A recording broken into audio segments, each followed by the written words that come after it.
ಜಗತ್ತಿಗೆ ಜಗದ್ಗುರು ಅನಿಸಿಕೊಂಡ ಭೂಮಿ ಇದು. ರಾಮಕೃಷ್ಣ ಇಲ್ಲಿ ಅವತಾರ್ ತಾಳಿ ಹೋಗ್ಯಾರ್ರಿ. ಸ್ನೇಹ ತುಂಬಿದ ಆಚರಣೆ, ಸಂಪದ್ಭರಿತ ದೇಶ ನಮ್ಮದು. ಮುತ್ತು ರತ್ನ ಬಜಾರ್ದಾಗ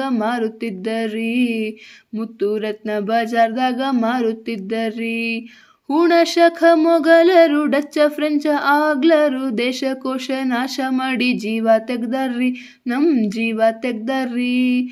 ಲಕ್ಷ ಲಕ್ಷ ಜನ ತಮ್ಮ ಮನಿ ಮಠ ಸುಟ್ಕೊಂಡು, ಸ್ವಾತಂತ್ರ್ಯದು ನಮ್ಗ ಹಂಗ ಸಿಕ್ಕಿಲ್ಲರಿ. ಸ್ವಾತಂತ್ರ್ಯದ ಲಡದಾಗ ಪುಣ್ಯ ಭೂಮಿ ಹಿಂದೂಸ್ತಾನ, ಸಾಕು ಬೇಕಾದಷ್ಟು ನೋವು ಸಾವು ಕಂಡೈತ್ರಿ. ದೇಶ ತುಂಡು ಮಾಡಿ ನಮ್ಗ ಸ್ವಾತಂತ್ರ್ಯ ಕೊಟ್ಟು ಹೋದ್ರು, ಹಿರಿಯರು ಕಂಡ ಕನಸು ಹಂಗ ಉಳ್ದು ಹೋಗೈತ್ರಿ. ಮೊದಲಿನ ವೈಭೋಗ ಮತ್ತು ಮರಳಿ ಬರಬೇಕಂದ್ರ ಜಾತಿ ಪಾತಿ ಭಾಷಾ ಭೇದ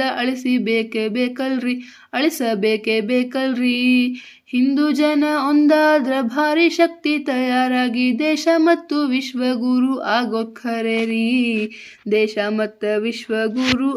ಖರೇರಿ.